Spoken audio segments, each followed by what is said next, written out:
Field വിസിറ്റിന് മുന്നോടിയായി നമ്മൾ public library സന്ദർശിക്കുകയും 2001 നടന്ന അമ്പൂരി ഉരുൾപൊട്ടലിനെ കുറിച്ചുള്ള വാർത്തകൾ ശേഖരിക്കുകയും ദുരന്തത്തിന്റെ വ്യാപ്തി മനസ്സിലാക്കുകയും ചെയ്തു. തുടർന്ന് അമ്പൂരി ഉരുൾപൊട്ടലിന്റെ റിലേറ്റ് ചെയ്തുള്ള ലിറ്ററേച്ചർ റിവ്യൂ കളക്ട് ചെയ്ത് ഡിസ്കഷൻ നടത്തി. ഡോക്ടർ ഷിബു സാറിന്റെ നേതൃത്വത്തിൽ ഒരു കേസ് സ്റ്റഡി എങ്ങനെയാണ് പഠിക്കേണ്ടതെന്നും ഡിസാസ്റ്റർ ടെർമിനോളജീസ് മനസ്സിലാക്കുകയും ചെയ്തു. ഒരുപാട് ബെനിഫിറ്റ് ഭൂമി നഷ്ടപ്പെട്ടവർക്ക് അത് കിട്ടുക, അങ്ങനത്തെ കാര്യങ്ങളെല്ലാം കിട്ടിയ ആൾക്കാരാണ് അവിടെ ഉള്ളത്. So probably they will be supporting to you to provide the information. അമ്പൂരിയിലും പൊന്മുടിയിലുമായിരുന്നു ഞങ്ങളുടെ പഠന കേന്ദ്രങ്ങൾ. രാവിലെ 7:25 ഞങ്ങൾ യാത്ര ആരംഭിച്ചു. 8:30 സ്ഥലത്തെത്തി. തുടർന്ന് സേവിയർ സാറിൻ്റെ നേതൃത്വത്തിൽ ഒരു ബ്രീഫിംഗ് സെഷൻ നടന്നു. ലാൻഡ് സ്ലൈഡുകളെക്കുറിച്ചും അവയുടെ കാരണങ്ങളെയും സൂചനകളെയും കുറിച്ച് വിശദമായി അദ്ദേഹം പറഞ്ഞു തന്നു. അതിനുശേഷം ഞങ്ങൾ ലാൻഡ് സ്ലൈഡ് ബാധിച്ച പ്രദേശങ്ങൾ സന്ദർശിച്ചു. ഇവിടെ വെജിറ്റേഷൻ വളരെ കുറവാണെന്ന് ശ്രദ്ധിക്കാനായി.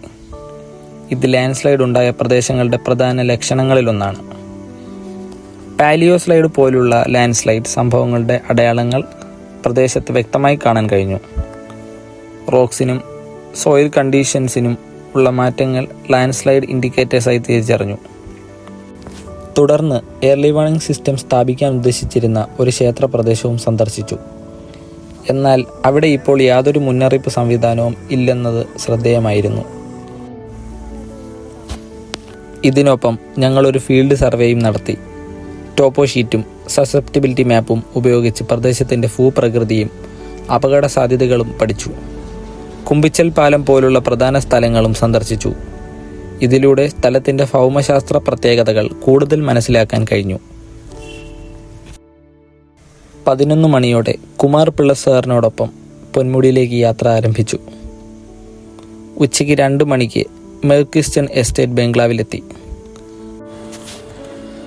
മെർക്കിസ്റ്റൺ എസ്റ്റേറ്റിലെത്തിയ ശേഷം ILDM എക്സിക്യൂട്ടീവ് ഡയറക്ടറായ അനു എസ് നായർ IAS സാറിൻ്റെ നേതൃത്വത്തിൽ അമ്പൂരിയിലെ ഞങ്ങളുടെ ഒബ്സർവേഷൻസ് എല്ലാം ചർച്ച ചെയ്തു.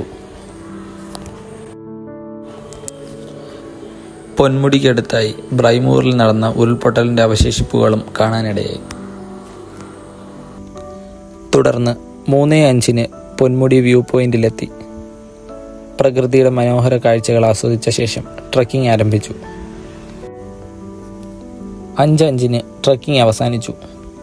തുടർന്ന് 5:50 ടീ പ്ലാന്റേഷനിലെത്തി ചെറിയൊരു വിശ്രമമെടുത്തു. 6:15 ഡീബ്രീഫിംഗ് സെഷൻ നടന്നു. അന്നേ ദിവസം കണ്ടതും പഠിച്ചതുമായ കാര്യങ്ങൾ അവലോകനം ചെയ്തു. പിന്നെ അന്നാണെങ്കിലും അവർക്ക് സർക്കാരിൻ്റെ സഹായമായിട്ട് കിട്ടിയത് 1000 രൂപയായിരുന്നു.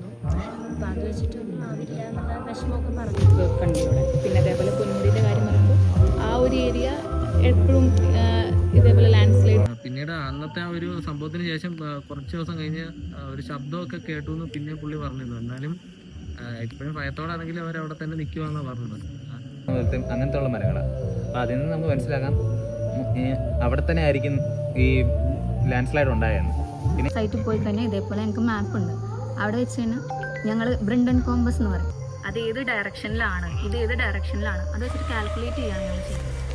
7:30 മടക്കയാത്ര ആരംഭിച്ചു. 9:15 ILDMൽ സുരക്ഷിതമായി തിരിച്ചെത്തി.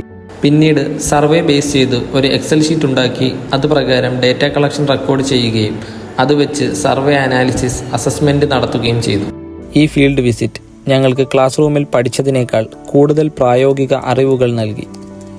ഡിസാസ്റ്റർ മാനേജ്മെൻറ്റ് മേഖലയിൽ ഇത്തരം അനുഭവങ്ങൾ വളരെ പ്രധാനപ്പെട്ടതാണ്. നന്ദി.